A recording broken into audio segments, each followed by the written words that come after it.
ગીર સોમનાથના વેરાવળ બંદર રોડ પર વાહન ચાલકો માટે તાજેતરમાં ગંભીર જોખમ ઊભું થયું છે। માછલીના પાણી અને કચરાથી રસ્તો અતિ ચીકણો બની ગયો છે, જેને કારણે રોજ ટુ વ્હીલર ચાલકો અકસ્માતનો ભોગ બની રહ્યા છે। સ્થાનિકોને સામાજિક કાર્યકર મેઘજી ચાવડાએ તંત્ર સામે કડક રજૂઆત કરી છે। સ્થાનિકોના જણાવ્યા મુજબ રોડ પર અંધારું, ગંદકી અને સ્ટ્રીટ લાઇટના અભાવને કારણે વાહન ચાલકો માટે સ્થિતિ જીવલેણ બની છે। રોજ 2-3 બાઇક સ્લીપ થવાના બનાવો નોંધાય છે। સ્થાનિકોએ તંત્રની નિષ્ક્રિયતા સામે રોષ વ્યક્ત કર્યો છે। સોમનાથ જવા માટે ઉના કોરિડોર માટે એક રસ્તો હતો, જે અહીંયા વેરાવળમાં સોમનાથ ટોકીઝ પાસે બ્રિજનું કામ છેલ્લા ઘણા વર્ષોથી ચાલે છે, ક્યારે પૂરું થશે ખબર નથી।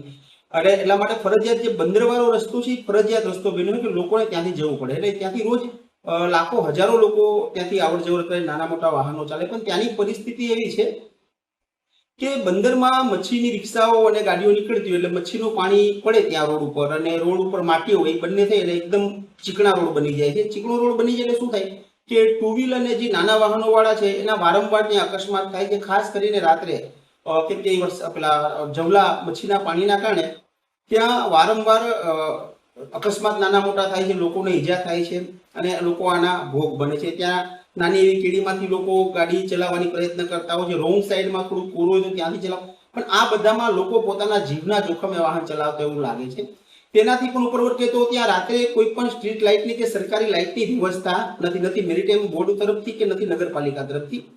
એટલે આ ખાસ મોટો પ્રશ્ન છે કે સોમનાથ મંદિર નજીક હોય એટલે એકમાત્ર રોડ આપણી પાસે વાપરવા માટે હોય તો ત્યાં કોઈ ઠેકાણા નથી। એટલે આજે મેં એક અરજી કરી છે, અરજી નામ છે બંદર અધિકારી, મેરીટાઈમ બોર્ડના અધિકારીના નામથી અરજી કરી છે અને નકલ રવાના કરી છે। મેં એને લગતા લગભગ તમામ ડિપાર્ટમેન્ટ લીધા છે। મેં જિલ્લા કલેક્ટર સાહેબને નકલ રવાના કરી છે, એસપી સાહેબને કરી છે, ચીફ ઓફિસર સાહેબને કરી છે, ફિશરીઝ ઓફિસરને કરી છે, આપણા ધારાસભ્ય અને સાંસદ સભ્યને પણ આ નકલ રવાના આજે કરી। તમે જોઈ શકો છો બધાનો ઓસીમાં સિક્કા પણ લગભગ બધાના આવી ગયા છે।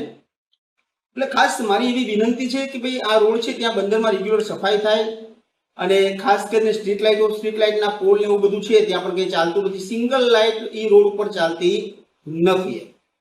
અને ખાસ બીજી એક વસ્તુ કે ભાઈ જવલો નામની જે મચ્છી છે એના ઉપર ભારત સરકારે બેન મારેલો છે, કેમ કે જવલો મચ્છીને ખાવા માટેનો ખોરાક છે અને ત્યાંથી દિવસને રાત જવલાઓના રિક્ષાઓ જતી હોય છે, અને ખાસ જે જવલાનું પાણી જે રોડ ઉપર પડે છે ને તેના કારણે જ આ ચિકાસ થાય છે। એટલે મેં ફિશરીઝ ઓફિસરને પણ આ વસ્તુ લખી છે અને હું આ તમામ અધિકારીઓ અને તંત્ર પાસે આશા રાખું છું કે આ જનહિતનો પ્રશ્ન છે, લોકો ત્યાંથી વાહન ચલાવવા માટે ભયભીત છે, ડરે છે, કેમ કે અકસ્માતના 100% સંભાવના ત્યાં રહી છે।